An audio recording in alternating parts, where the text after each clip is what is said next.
ব্রেকআপের 15 বছর পর। তোমার গার্ডিয়ান কোথায় মা? উনি কি এসেছেন?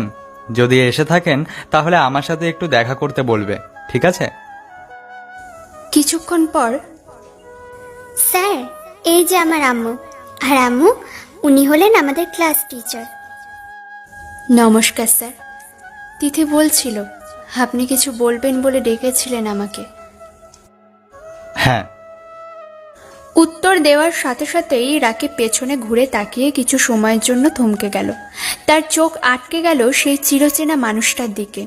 এদিকে তিথির আম্মু তরি অপলক দৃষ্টিতে তাকিয়ে আবার চোখ নামিয়ে নিল নিচে। রাকিবও চোখ সরিয়ে ফেলল। তারপর রাকিব তরিকে তিথির পড়াশোনার ব্যাপারে কিছু বলে চলে গেল। পরের দিন তরি তিথিকে স্কুলে দিতে আসে। তিথিকে ক্লাসে বসিয়ে ফিরে আসতেই আবারও রাকিবের সাথে তরির দেখা হয়। রাকিব, কিছু বলবেন? হ্যাঁ, তোমার সাথে আমার কিছু কথা ছিল। তিথির ব্যাপারে? না, তিথিকে নিয়ে ঠিক নয়।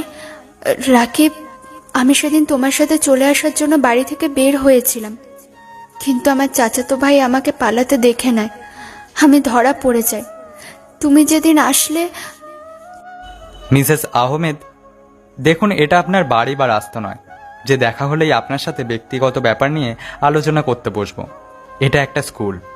এখানে আপনার বাচ্চার মতো অনেক বাচ্চারা শিক্ষা নিতে আসে, আর আমার মতো অনেক শিক্ষকরা শিক্ষা দিতে আসে। আর সব থেকে বড় কথা হলো, এটা আমার অফিস, তাই এসব ব্যাপার নিয়ে কথা বলার আগ্রহ আমার নেই। আমি আসছি। রাকিব, রাকিব। কথাগুলো শুনিয়ে চলে গেল রাকিব। এদিকে প্রার্থনা শুরুর ঘন্টা পড়ে গেল। তরি চলে এলো বাড়ি। এসেই সে কাঁদতে লাগলো। 2 দিন পর তরি স্কুলে আসে তিথির জন্মদিনে ইনভাইট করতে। যখন রাকিবকে ডাকলো, রাকিব, বলুন। একটা কথা ছিল। যদি তিথির ব্যাপারে কোনো কথা থাকে? আমি তিথির ব্যাপারেই বলতে এসেছি। আসলে আগামীকাল তিথির জন্মদিন।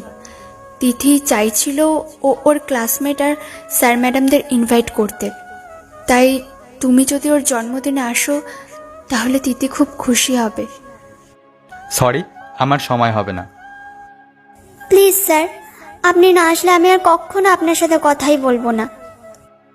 কিন্তু তিথি, আমার কালকে আর্জেন্ট একটা কাজ আছে। আমি কিছু শুনতে চাই না sir. Please please please sir. থাক তিথি, কেউ যখন নিজে থেকে আসতে চায় না তাহলে তাকে জোর করার কোনো দরকার নেই। চলো। তিথি, আমি চেষ্টা করব, ঠিক আছে? তুমি এখন যাও, টাটা। পরের দিন সন্ধ্যাবেলায় তিথি কেক কাটবে বলে রেডি হয়ে আছে।